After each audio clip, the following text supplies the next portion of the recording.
the willingness to welcome everything allows life, as it's lifing itself through you, to be experienced or received or known as love, not as punishment. Everything is here, even through the challenges, the difficulties, the losses, whatever pain or heartbreak is experienced. It's here as love because it serves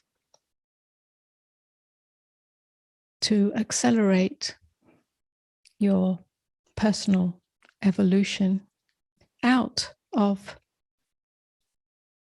the dream self, the self with its tight fist of argument with life, of resistance, of rejection,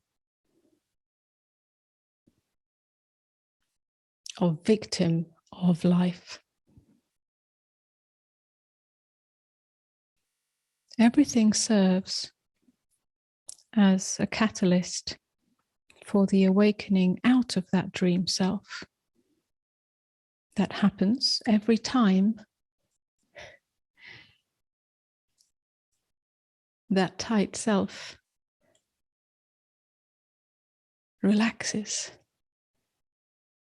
Let's put that a slightly more refined way or more accurate way.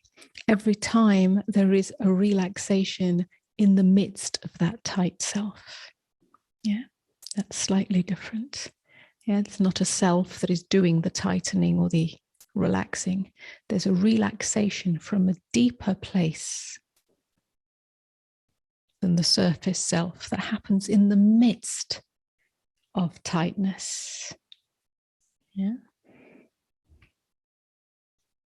The fear that has been spoken of in some of the dialogues and interactions here, the existential fear, which is the fear of the not of self, relaxing in the midst of that fear, is the fear that the separate me, the self-constructed self, will no longer exist, that there is no thing, that the self dissolves into nothingness, into no thingness.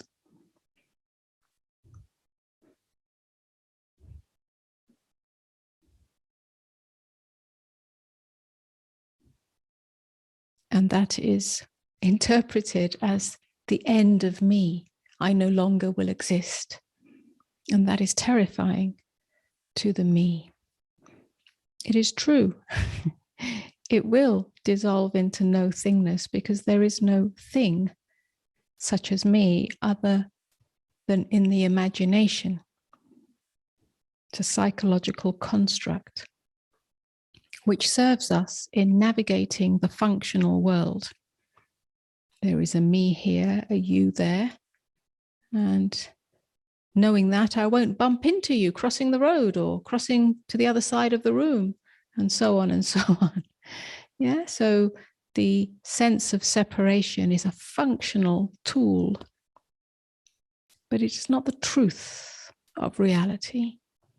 And there is no freedom in it. It only creates suffering when that is held on to as the only possibility that that I'm a separate me.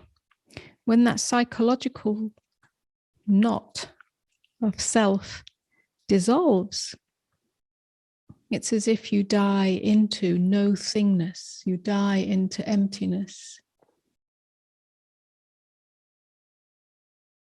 But you are also reformed or rebirthed into the totality, as the totality. And then life is no longer outside of you. It is in you, as you, and it's the end of fear. It's like the sky. Yeah?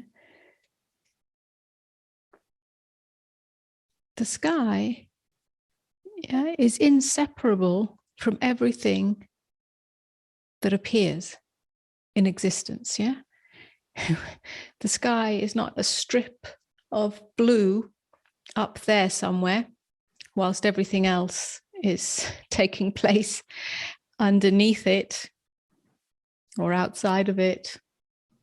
Yeah, and even though that's a very sort of childish picture of the sky, that's how we used to draw sky, many of us, it's still somehow embedded in us that the sky is above. But if we truly examine the nature of sky, you cannot find it above or below.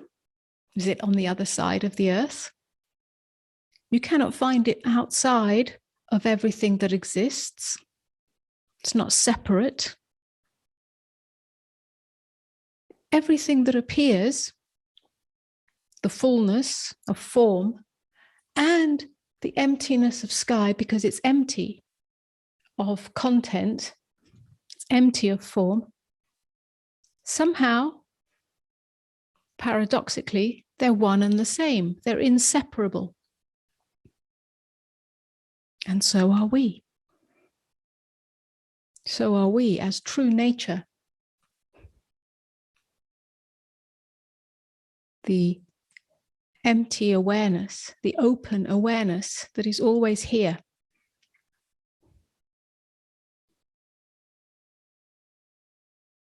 We are that. And the form, the appearance within that.